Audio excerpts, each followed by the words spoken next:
We're going to have 3 talks in this session. The first one will be given by Jan van Delft, but he requested that Marc, a Ritter, actually deliver most of the talk, so that's very welcome. They're going to talk about what are the recent developments that are taking place, methodological approaches to frustrated quantum magnets. In particular, we look forward to hearing about the Multiloop Pseudofermion FRG treatment and its application to the iconic Kagome and Pyrochlore systems. So welcome Jan and Marc, and it's over to you now, and we look forward to your talk. It's going to be 35 minutes when I'll just mention, and then 5 minutes for discussions roughly. Yeah. So thank you very much, Yasir. Thanks for the invitation. I really appreciate it. And I wrote yesterday to Yasir suggesting that Marc Ritter, my PhD student who did the actual work, present the talk, because, well, it's really his work, and I think he will give you a very nice presentation of what we did. So thanks again for the invitation, and over to Marc. Yeah, and so let me also thank you for inviting us, and also Jan and Yasir both for giving me the opportunity to talk while in Bengaluru. And yeah, so I am Marc Ritter from LMU Munich, and what I will be telling you today is a way to treat ground state properties of frustrated magnets. In particular, I'm going to focus on Kagome and Pyrochlore systems. And so my talk is going to be structured as follows. First of all, I'm going to introduce you briefly to both of these systems, and then and give you a brief overview over the Multiloop Pseudofermion FRG method. And because this method is very non-trivial to implement, I'm also gonna talk a bit about advancements on the numeric side that were made in the last years. And then finally, I'm going to present you some results of this project. So, oops, okay. My slides are not switching. This is a good start. Okay. Now, this being a workshop on frustrated metals and insulators, I think frustrated magnetism hardly needs an introduction, but just as a reminder, let's say we have a Heisenberg type model that is spins on a lattice, and let's limit ourselves to spin 1/2 here, because that's what I'm going to be talking about in the rest of the talk. And we have some kind of interaction J. Now, if we choose these interactions and the lattice to be frustrated, then by that we can prevent the formation of a classical ground state. And so what we are looking for is some kind of inherently quantum ground state. And I guess the most famous idea here, and also the original idea here, is by Anderson with his resonating valence bonds, where you just form a superposition of different singlet coverings of a lattice. And more generally, there's a class of states called quantum spin liquid states, which are, well, highly correlated yet disordered states that show numerous very interesting properties, amongst them unusually large amounts of entanglement and the absence of smooth deformations into a product state. And you can already intuitively see some of these properties here.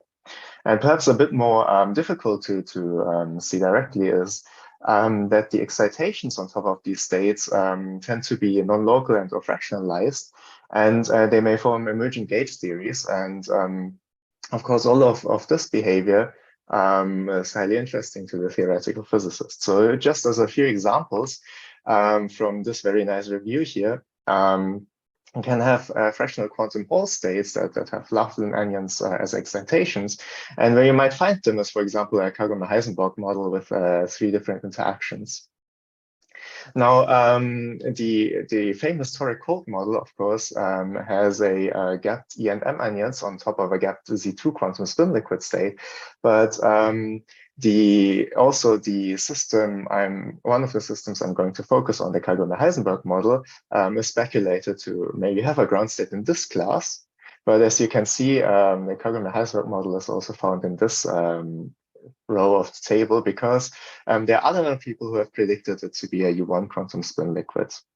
where you get gap plus photon and gap charge excitations. And in a slightly different version of a U1 quantum spin liquid can be found in some Pyrochlore systems, where you get a compact quantum electrodynamics theory out of the excitations on top of the ground state.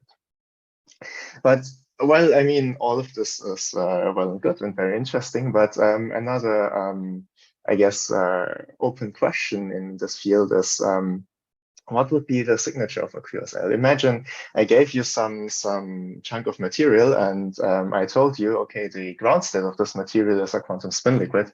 How would you prove that, or how would you disprove that? And there is not really a unique signature that you can just probe and experiment and immediately see, okay, well, this must be a quantum spin liquid. And so what we are looking for here is for experimental observables that we might verify, or that we might look at to verify or attempt to falsify these predictions.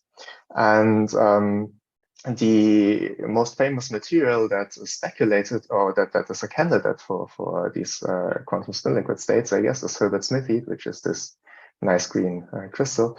And this has a structure of Kagome lattice planes that are stacked on top of each other. And the interactions between different planes are rather weak. So you might pretty accurately model it as a 2D system. And then, for example, you could look at neutron scattering structure factors like this one, and those tell you something about the correlations between different spins in the system. Also another material, so there are a whole class of materials called Pyrochlore materials that all have this kind of lattice. And people have been looking at also neutron scattering structure factors here, and also other quantities, of course, for example, the heat capacity. And what this one tells you is that, of course, in the heat capacity, you would detect phase transitions towards order. And you see that as they cool down the system, there's not a phase transition here, or not such a phase transition here.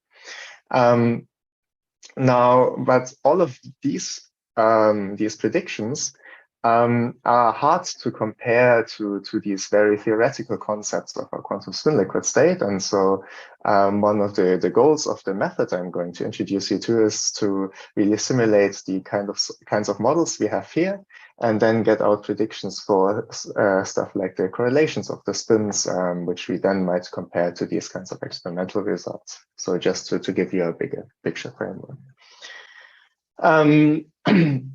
So now to the method. The method I'm going to introduce you to is somewhat based on a path integral formalism.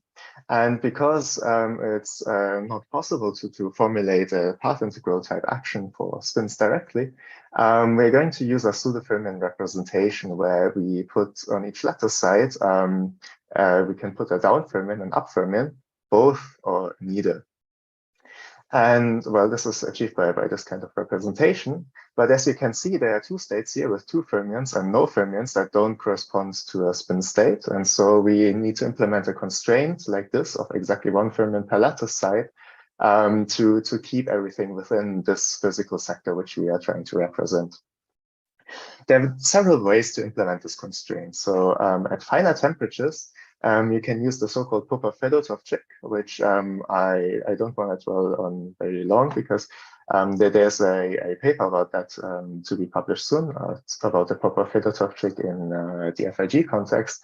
And I heard from my colleagues Benedikt, Dominik Kieser, and Björn Sabierski that it should be uploaded to the archive within the next few days, I guess. However, if you're interested in the ground state at 0 temperature, this trick unfortunately doesn't work or is not practical. And so what we do is we take the average of this constraint, and this can be very easily implemented by enforcing particle-hole symmetry, which then immediately enforces this constraint.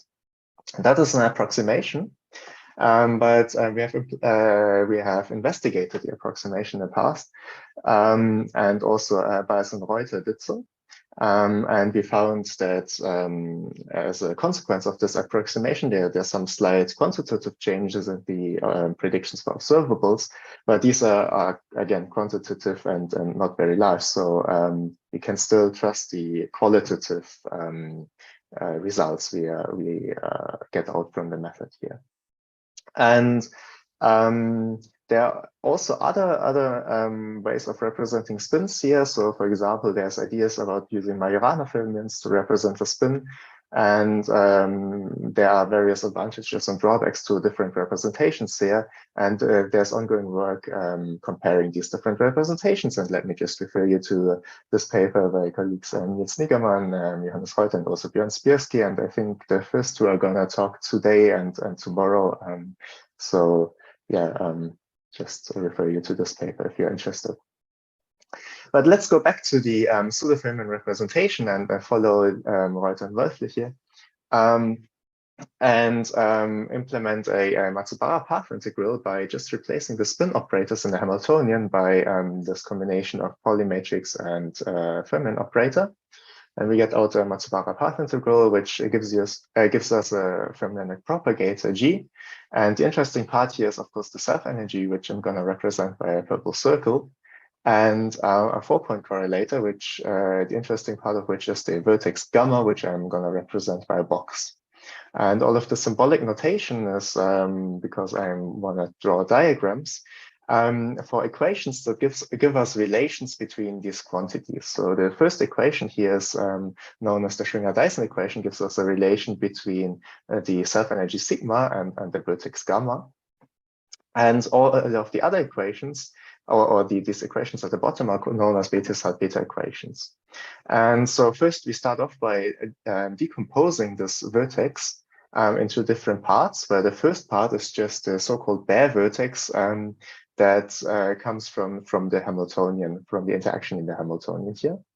And the A, P, and T parts are defined by the beta equations at the bottom here, where, for example, the A part is defined as all diagrams that are two-particle reducible in the A channel. That means if you could cut two antiparallel propagator lines, your diagram can be decomposed into two disconnected parts. And the same is for the P with two parallel propagators and T with two transverse propagators. There are some further terms here to the vertex that are totally two-particle irreducible. So they are none of these three classes, starting with this diagram. And as the simplest approximation that is entirely consistent on the one and two-particle level, we neglect all of these further contributions. This is called the Parquet approximation. And so just as a warning, I simplified a lot here. So if you write it down like this, there are overcounting issues and some missing factors. And so if you want to know the details, look at this paper. Now, with the Parquet approximation, these equations are closed. They form a closed system of equations. And in theory, you could attempt to solve them, but these objects here are highly complicated and might have very complicated correlations. So just to give you an idea, the vertex here commonly has 10 to the 9 components or 10 to the 7 components if you use all of the symmetries. So what I wrote down here are really 10 to the 7 coupled equations. So solving them is not trivial, and we are gonna take a detour and solve them in an indirect way. So first of all, we want to go for an RG approach here, and we do that by artificially introducing a infrared cutoff function into the bare propagator. And this function theta here is called a regulator. And what it does is that it suppresses all modes in the propagator where the frequency is nu is smaller than the infrared cutoff parameter lambda. So for example, we use this kind of Gaussian cutoff function, and you have a plot here where the normal bare propagator is the blue curve.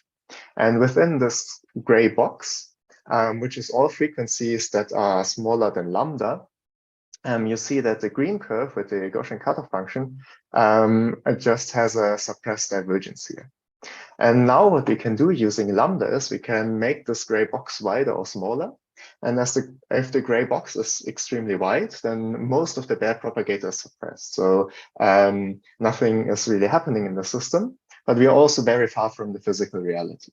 And if we make lambda very small, the gray box becomes very small, and the this regulated Baire propagator becomes closer and closer to the physical Baire propagator. And now the idea is to do exactly that. We start with a very wide box that suppresses everything, and then make the box smaller and smaller until you come closer and closer to the physical situation. And so we start off here from an initial state at very large lambda, and then check the evolution of our state as lambda becomes smaller and smaller. And then at some very small lambda, we should be very close to the physical situation. But of course, there's an open question. How do we check the evolution of this state as lambda changes? Well, for that, we use the Parquet equations that I just showed you. Because all of the quantities in the Parquet equations here are defined by these diagrams that have propagators in them, all of these quantities are also dependent on this cutoff lambda. And so by taking the derivative with respect to lambda of these equations, we get out equations, differential equations that exactly tell us what changes as we change lambda. And just as an example, let's look at the A part. So first of all, we can apply this derivative to the bottom or the top propagator, and by product rule, we just get out the sum of two terms. But we can also apply it to the left or the right vertex. And if we apply it, for example, to the left vertex, we look at the decomposition of the vertex here, then we need to apply it to one of the components here. And so, for example, if we take the T part, then we can apply it to one of the propagators in the T part. And that's how we get this type of diagram, where we have a T bubble with a derivative nested within an A bubble.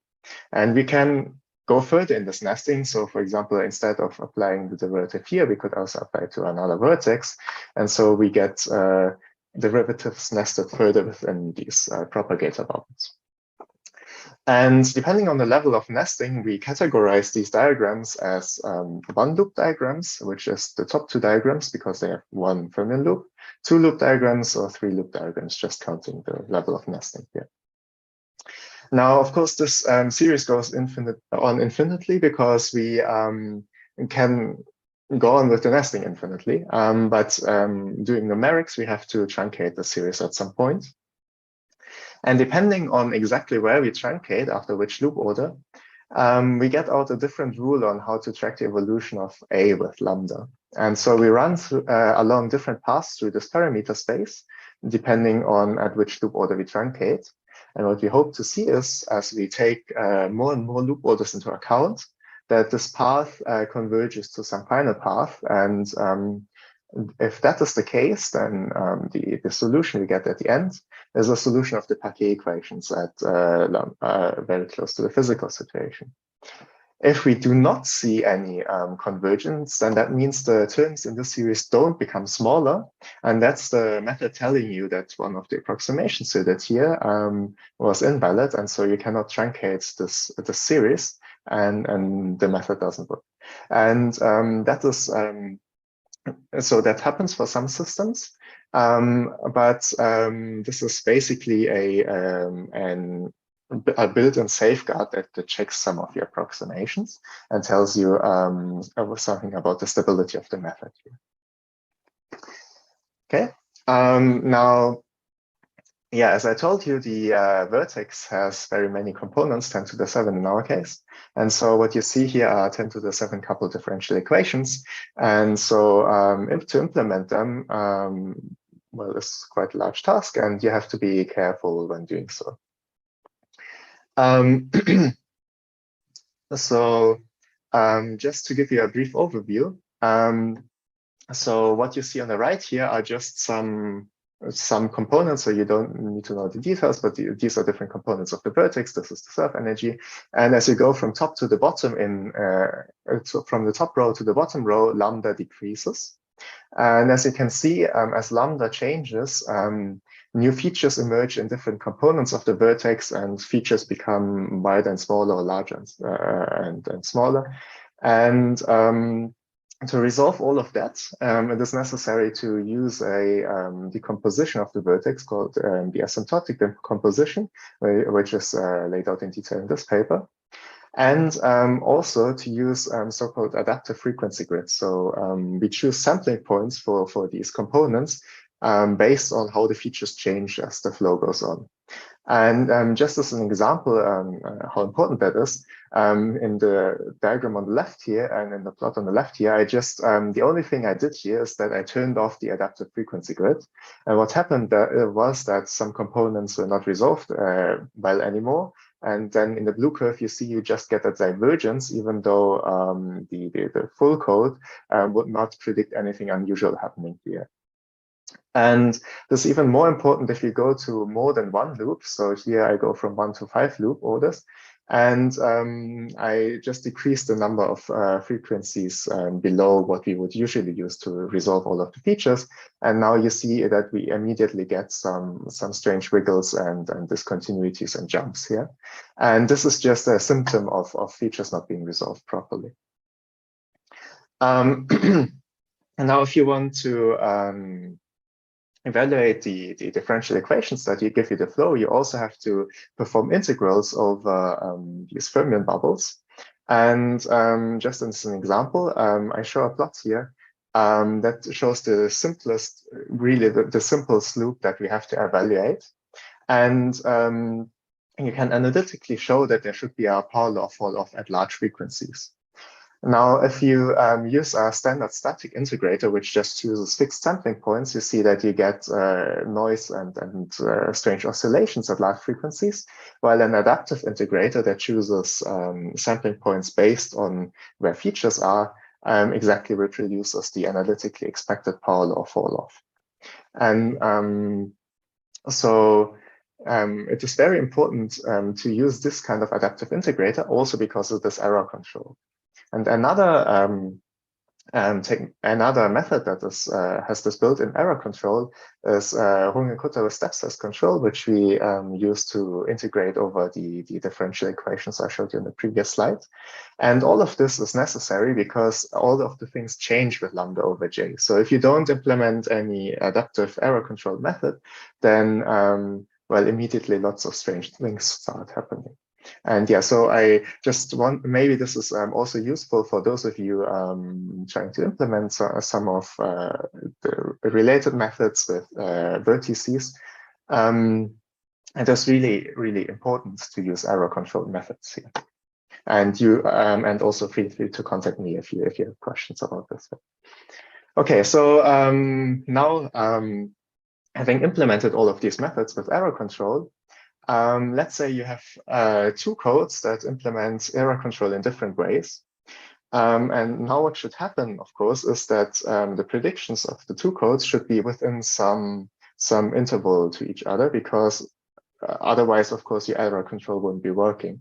And so this is exactly the test we did together with colleagues in Cologne and Würzburg, namely Dominik Kiesel, who also made this nice plot. Thank you for that. Tobias Müller and also Yasir, I was involved, and Ronny, Thomale, and Simon Trebst. And yeah, we benchmarked the 2 codes against each other. And as you can see in these plots here, there's always a dashed and a continuous line, and they are on top of each other, except here, because this quantity is very small, and so small errors seem very large in the plot. So yeah, look at the multiply here. And yeah, we applied it as a benchmark model to the cubic lattice model with 3 different interactions. And you see we can get predictions for the spin-spin correlations here, which have, depending on the phase, different maxima. So here you have a ferromagnetic phase, and here you have like a pi-pi-0 order, or pi-pi-0 correlations, I'm sorry. And also the predictions of the observable quantities matched extremely well, thanks to the controlled errors. But let's return to the systems that I announced I will talk about. So in this case, the Kagome Heisenberg model, first of all, which is just a normal Heisenberg model put in a Kagome lattice, which leads to frustrated interactions in the case of antiferromagnetic J because of these triangular structures. And for quite a while, people have predicted that the ground state should be some quantum spin liquid, but they disagree on which kind of quantum spin liquid it should be. And there's still no consensus about this. But the two leading candidates are an algebraic U1 spin liquid and a GAP-Z2 spin liquid. And now you have different predictions for observables here. So the spin-spin correlations and the spin and self energies should both follow some power laws in the algebraic U1 case, while there's an exponential behavior or a divergence with 1 over frequency in the GAP-Z2 case. And so what we did is so these quantities are accessible in our method. And if we look at the spin-spin correlations in real space here, we see that there's some complicated antiferromagnetic pattern. And because it is antiferromagnetic, the fall-off of correlations is highly dependent on the direction you look at. And so the direction we want to look at here is the direction of slowest fall-off, which is this light blue rectangle here and the light blue points in this plot. And if we try to fit a power law and an exponential, well, unfortunately, neither of them fits the data closely. Yeah, I think that is just because the lattice is not quite large enough. So instead of just using more and more numerical resources and going to larger and larger lattices here, we try to look at the spin and self energy instead.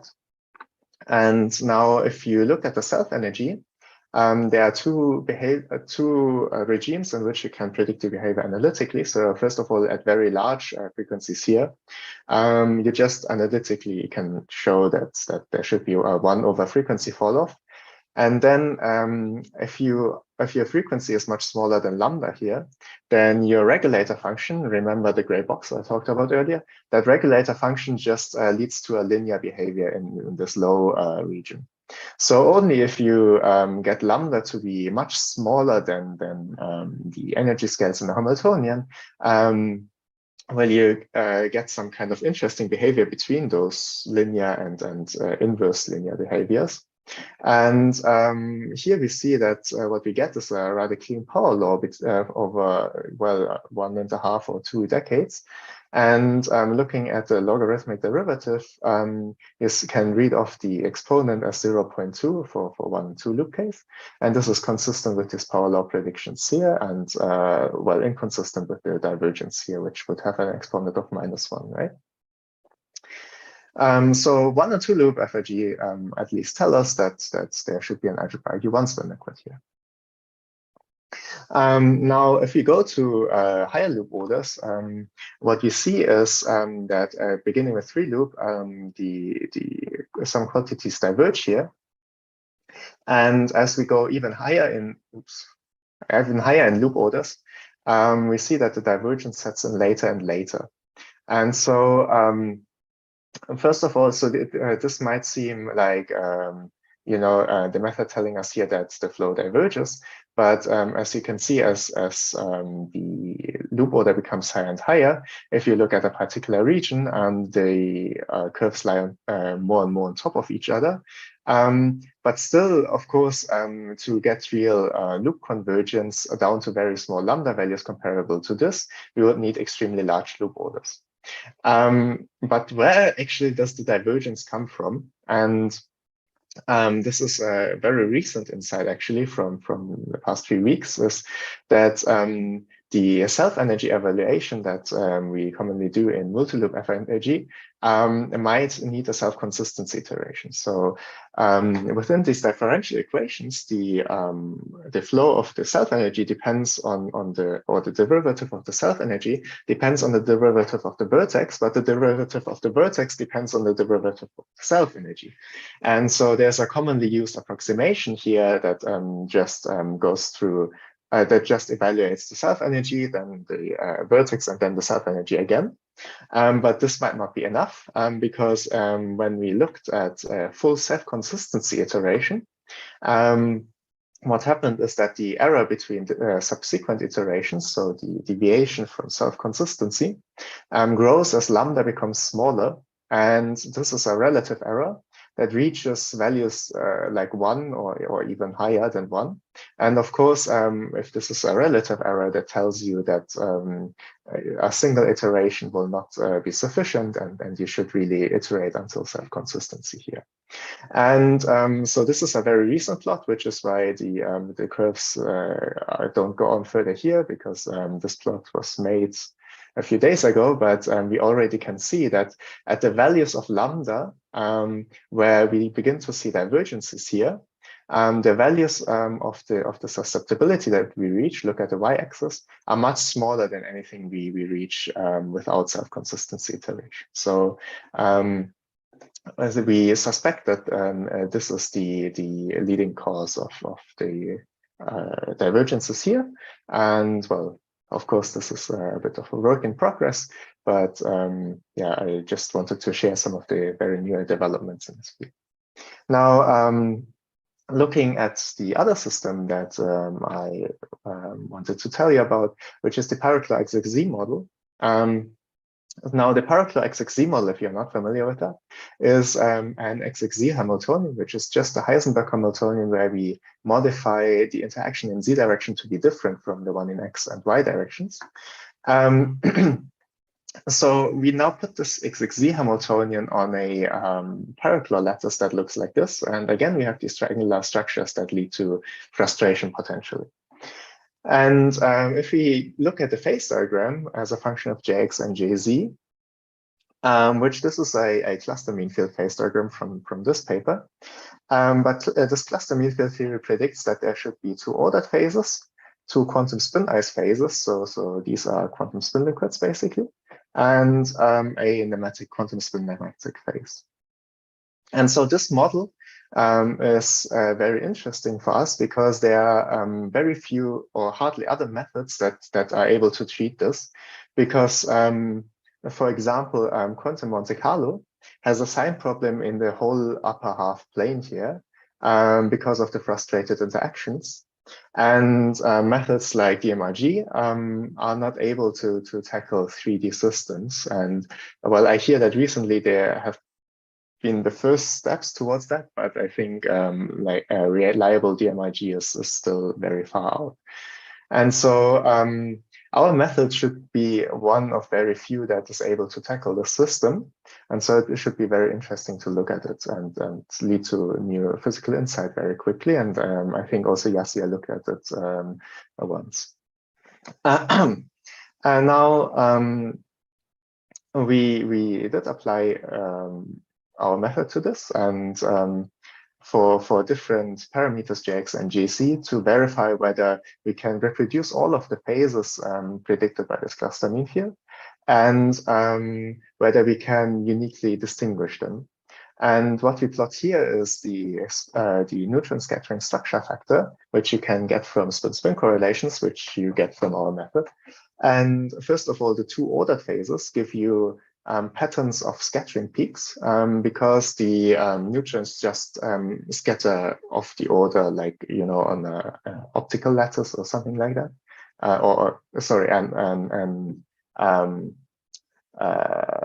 diffraction from an optical grating, like you know from your quantum mechanics lecture. However, disordered phases should show none of these scattering peaks, and so that this is exactly what we see in the parameters that should correspond to these quantum spin ice and quantum spin nematic phases. And as you can see, there's an absence of these scattering peaks. And all of these scattering patterns look extremely qualitatively different to each other. And so we can, by using this, really distinguish all of these phases. And because this is an experimentally observable quantity, you could also use it in experiments to distinguish whether the state you have in your material is similar to one of these theoretical predictions.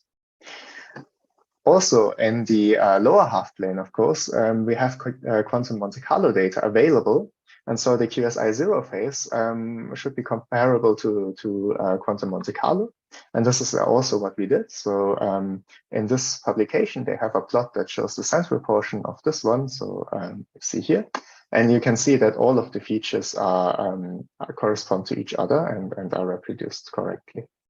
And you can also look at the experimental data, which is again just the central portion of this plot where you see this wheel structure being reproduced, and so you can conclude from that in some way this state should be similar to what we have here. But of course, some more detailed comparisons of other quantities would be needed to really establish how far the correspondence goes. But my take-home message here would be that the three-dimensional frustrated magnetic systems can be simulated now to a level where you can compare predictions for observables with experiments to see how similar your states are. And with that, let me come to the end. So I showed you, I gave you a brief introduction into frustrated magnetism and quantum spin liquids behavior. I gave you an overview of the methods, starting with the Pseudofermion representations, the Parquet formalism, and the Multiloop FRG. I gave you a few insights into how one would implement something like that numerically, and emphasized the role of error control. And then I showed you some results for the Kagome Heisenberg model and the Pyrochlore XXZ model, where we find that you want quantum spin liquid ground states and that self-energy iterations are probably necessary for higher loop orders. And I showed you that in the Pyrochlore XXZ model, we can access the entire phase diagram, and where quantum Monte Carlo data is available, that we are consistent with that. Now, of course, this is a this is a project that is in progress. And so what we are working on in the future, or also even right now, are improving the self-energy iteration business, because that's not quite as efficient as it could be now yet.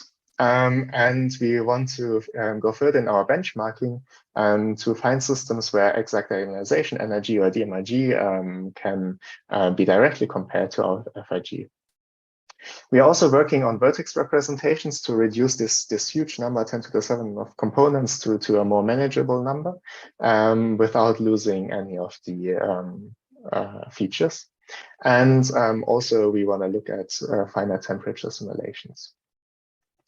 And also, let me thank everyone whom I worked with on this project. So the people working in Jan's group on FRG are Julian Tennis, who started the code for the Multiloop FRG, of course myself, and also recently Gunal, a master student, started working simulating other systems with that. There's a related group who use different FRG approaches also for spin systems, with Björn Spierski, his PhD student Benedict, and Samira, who's a master student. Of course, Fabian Kugler was involved in most of this, and he now went to Rutgers University. And also Antiang, Marcel, and Nepomuk are using Keldysh FRG, and also extending it to Multiloop to get real frequency data directly. Now, people at other universities who also work on PFFRG, Simon Trebs, Donny Thiese, Lassig Resistor at Cologne, and at Würzburg, Ronny, Thomale, and Tobias Müller. And of course, Yasir Iqbal was also involved in this effort. And with all of these colleagues, we collaborated closely while implementing this. And let me thank you for the open and very fruitful discussions that we had. And yeah, with that, I would welcome any questions. Yeah, and thank you, Marc, for the very nice talk. We can now have the floor open for some questions, comments. Yeah, please.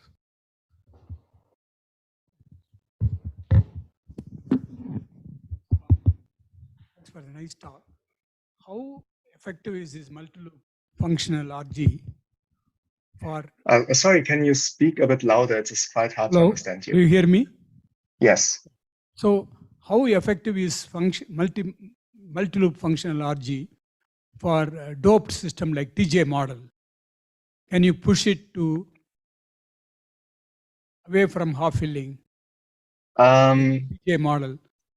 So I guess what you're saying is that you see this Heisenberg model as kind of derived from this kind of Hubbard-like systems, right? And now you want to simulate other types of systems using the same method. And from superconductivity so there point of view. there are some complications involved there. So one reason why we choose the pseudofermion representation is because if you look at this propagator here, it has an extremely simple structure, right? And so that makes all of the numerics much more efficient. And if you go to a model that has a hopping term, so a T term, then you get additional momentum dependencies here. And those make your numerics much more difficult. And with some approximations, it is possible to apply this method to systems that have momentum dependencies here. But as I said, it's numerically much more challenging, and you have to take some approximations, and you have to basically live with them because until. If I might also comment, so. Fermionic FRG with multiloop has also been applied to Hubbard-type models, also in the presence of doping. So it's just a different set of codes that have been developed because Marc makes use of the fact that this propagator is local. But in the group of Sabine Andergassen in Tübingen or Alessandro Toschi in Vienna, they are strongly pushing for that direction, and we are also aiming to go in this direction. So certainly fermionic systems with doping can also be treated. Because there are no sign problems, so this method I think is cut out for that type of applications. Yeah, okay. So maybe I mean my formulation was too pessimistic here, but yes, you can absolutely do that. I mean, you have to take different things into account, but absolutely possible, yes. And also the pop-out trick will not work when you go away from half filling. I mean, so depends on filling. I think that you can formulate. Oh well, okay. If you want to study a fermionic system, you don't need the pop-off trick, right? Then your degrees of freedom are fermionic, and you don't have to apologize for that and project out part of the Hilbert space. Thank you. So why we used IR cutoff rather than the UV cutoff? Okay, so what we are trying to do here is so there are several reasons here. So first of all, what we are doing here is we are cutting off the divergence here, right? So on a very simple numerical level. But I mean, if you look, if you think in the RG sense, I mean, what you're trying to do is you're trying to treat different energy modes separately, right? And the complicated behavior of the system is this behavior at low energies. So if you want a simple system, you wanna push out all of the low energy modes, and then if you have like a small high frequency tail remaining, then your system is still simple. Okay, thank you. Yeah, go ahead. Maybe a bit more of a technical question. At one point, you showed when you argued for the usefulness of an adaptive frequency grid, that sometimes you have divergences in the flow if there's no adaptive frequency grid. Yeah. So my question would be, how does that behave if you just simply crank up the numerics? If you just include more frequencies, this divergence should somehow shift, right? You should not be converged if you increase the number of frequencies. Okay, so okay, so in a theoretical ideal perfect world where you can have an arbitrarily large frequency grid, that is true. I mean, so all of the sampling points in the adaptive frequency grid will be included in your static frequency grid, right? But